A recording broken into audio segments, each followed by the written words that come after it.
The 365 Pros.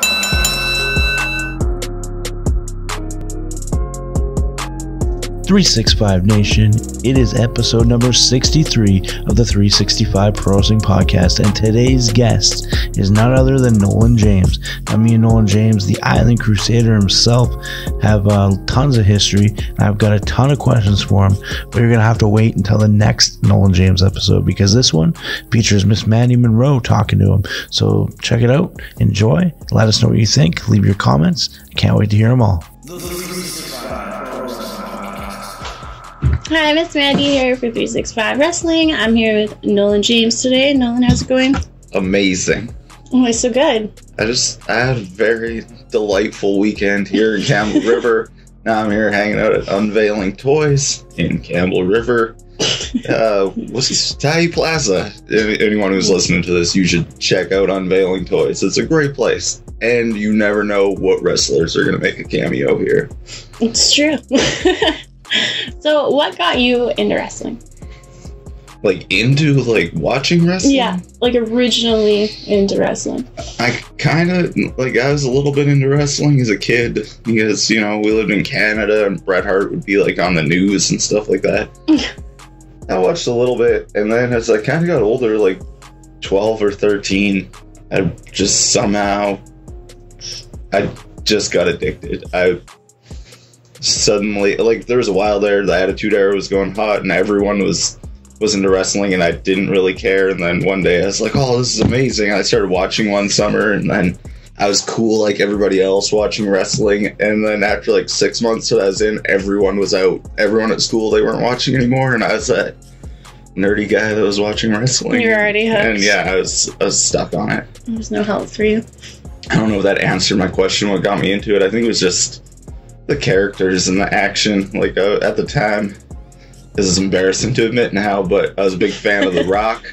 But The Rock was the bad guy against Stone Cold, and I did not like Stone Cold. I just thought The Rock was so cool, and yeah. So he was just cool because you hated him so much. Yeah, I enjoyed DX and X-Pac. That was another one that got me into it. And yeah, I just got hooked and couldn't stop watching, and that was my dream. All of a sudden, I'm going to be a pro wrestler. I told everybody. What was one of the things you were most looking forward to about being a pro wrestler when you were thinking about getting into it, watching on TV? That's a tough question. It is. I don't know. Probably the thing that I enjoy about wrestling is just entertaining people. I've always enjoyed entertaining people. I like to play music. I liked acting when I was a kid, making up plays in school and stuff like that. I always enjoyed just making people smile. So that's really what it is. So it was a lot of just suspending reality and creating drama. It's true. So speaking of drama, what was one of your favorite storylines? Whether in your own career or on TV, just in general. When I got into wrestling, the storyline that completely got me hooked was the whole Triple H marrying Stephanie while she was roofied up or whatever happened. I don't know. I watched that Armageddon 99 pay-per-view, and then she turned on her dad, and she was planning it all with Triple H the whole time, and I was shocked. And I had to watch the next day, and it's terrible. But if I could pick a favorite storyline, there's just so many. It's just so hard. I hate having to pick favorites because I have a very addictive personality, and I get into one thing and I'm like, yes, this is the greatest, and then I move on to the next one. And favorite's a strong word too. So. It's true. So you can't. All right. So, what is your favorite storyline that you've had personally? Oh, there's been so many, but the one that I'm really most excited about is a few years ago in VIPW, we had this group called The Uprising, which had started before I had joined. And there's a bunch of punk kids, all the younger guys, going after the vets, and they were badass and cool, so I joined up with them. Had a good time. We were cool. I had this big match to become the the first ever VIPW champion. We had a TLC match, and at the end of that match, Haviko decided to just show up and dropkick the cremator right before he won. And it was a great visual to see Haviko helping me up a ladder, and he held me out. I won. That was good. He joined the Uprising. He was part of our team, and some things, you know, we had a good run. And then eventually, I decided that Haviko wasn't pulling his weight, and I kicked him out of the group. And then the group broke up. Blah blah blah. And the thing is that after I had I don't even know the words to say it, abused Haviko for so long, he decided he was going to start abusing me and getting involved in my matches, and things just kept playing out. And just recently, me and him had our final match. We had a last man standing match in Langford, and I realized as we were going into it that our storyline had started pretty much 2 years to the day before. Yeah, so it was pretty cool to be in a feud with someone like that for so long. So it was a really long back and forth then, and yeah, and ended with a... Yeah, we had this great I Quit match, which I had a blast in, and he ended up, after that match, not being around for months, so I was carrying around his mask because I had stolen it in the match, and I was claiming that I murdered him, and it was so good. So is it safe to say that you're still carrying around his mask? Oh yeah, I kept it. It's mine forever now. You just carry it with you, You never know. It was fun to throw on every once in a while. That's amazing. So other than Haviko, who would you say some of your favorite opponents have been? I say my favorite opponents like that I like to be in the ring with are people like Haviko, people that I trained with, and Eddie Osborne, my trainer. It's just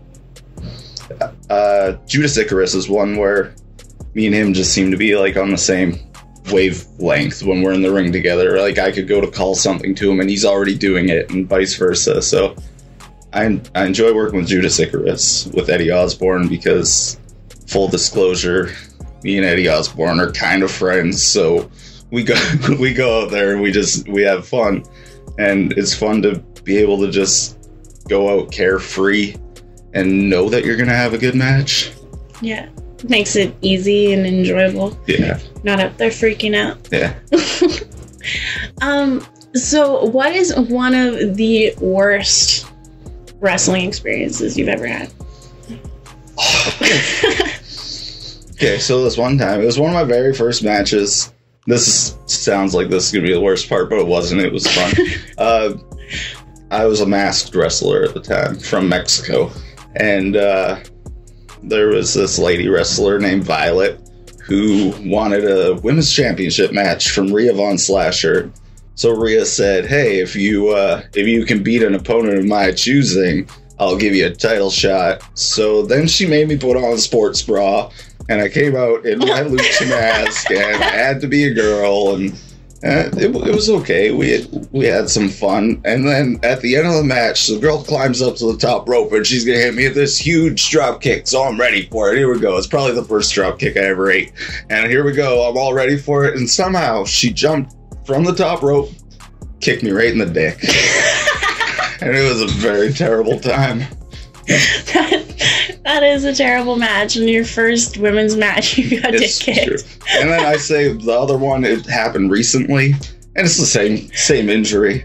I was in a TLC match, and me and Jordy Taylor were laying under a ladder, and Rhea Von Slasher, BJ Laredo went to senton us as we were under the ladder, and I saw what was happening, they're coming for me, and I had this really quick decision of, this ladder is either going to crush my throat or it's going to crush my penis, and I had to quickly make the decision, which one am I going to let it crush? And I had to choose penis because I knew I was going to die if it crushed my throat. So once again, yeah, that's a rough choice as well. It's kind of a bit of a Sophie. It's been a little rough on my man parts these last few years. So it's safe to say wrestling isn't for the weak-hearted. So what is one of your favorite wrestling theme songs, and why? You're asking me the favorites question again. So one of. It doesn't have to be like the favorite. Okay. I like the Chris Benoit theme by Our Lady Peace. Off the Forcible Entry album. That's probably one of my favorites. What is it about it that you like? Oh, Chris Benoit. That's No, I don't know. It's just a good song. That whole Forcible Entry album was really good. So, when was your first wrestling match, and how did it go? My first wrestling match was, I don't even know the years. I think it might have been 2015. I had been training before shows for a while and was getting okay enough to be able to have a match. I was getting close, I knew that, and we were at VIPW one weekend, and Eddie Osborne ended up getting stuck in Ontario, so they needed to fill that spot. It was supposed to be him versus Cremator, so I came out. I don't like talking about this, but there was a time when I wasn't Nolan James. I like keeping it secret, but this one not anymore. Oh, exclusive. So I became Super Velos. I became this Mexican wrestler who, I don't even know how to explain him really. He was very overly sexual, grinding his hips, and it was very strange for me to do, because like that was my first thing. And I remember going out, and afterwards everyone was like, "You were so confident going out on your entrance." I was like, "What was I supposed to do?" But it was a good time. But I ended up wrestling the Cremator. When I say wrestling, I mean I got in the ring and he threw me into the buckle a few times. He gave me a side slam, and then he choke slammed me. And I thought that was it. He went to cover me, and the crowd started chanting one more time. So he picked me up. He choke slammed me again, and he went to cover me again, but the crowd chanted one more time. So he picked me up again and choke slammed me. And that was the end. That was my first match. So it was more of like a sacrifice. I didn't do anything but come out and do a little sexful dance, and then I died. So you're a bit of a unique wrestling character. Is there anyone that you've kind of modeled yourself after? I feel like I take from a lot of people. Really, like I pick little parts here and there. One of my favorite wrestlers when I was a kid was Christian, of Edge and Christian fame. I just liked him because he was he was just such a jerk, and no matter what anyone thought of him, he thought he was the greatest. So I always kind of go with that act like I'm better than everybody else sort of deal. And even at times when it's totally clear that I'm not better than this person, I'm still going to give myself the confidence that I am better. Like, look at me. So I'd say maybe Christian might be the one that I've modeled a lot of my character around. That's perfect. So you've had quite a few different pairs of tights already. What are your favorite outfit that you've had? I think my favorite was, okay, so we're going back to when I was the masked wrestler. I was wearing these little white shorts that had been passed on to me from Crofton, and they were not very comfortable. It was very strange for me to be out in tighty whities. And we did a PWA show in Campbell River one day, and I was booked on that show to go against Eddie Osborne. And Crofton was having some issues with his really cool green shorts. They were now like lined with duct tape on the inside, and he needed his white shorts back. I'm like, oh no, what am I gonna wear? And Very Good happened to show up, and he's like, hey, I got some stuff, like choose one of these. And he had like everything really just looked like underwear, and I'm like, I can't do, no, I don't know, like. And then he's like, oh, and I got this too, and he had these like pants that were almost like zebra striped with colors all over them. And I was like, I guess I'm going with those. And then I realized that at the time I was wearing pink sunglasses. I'm like, hey, these match my sunglasses. So I think that was my favorite gear.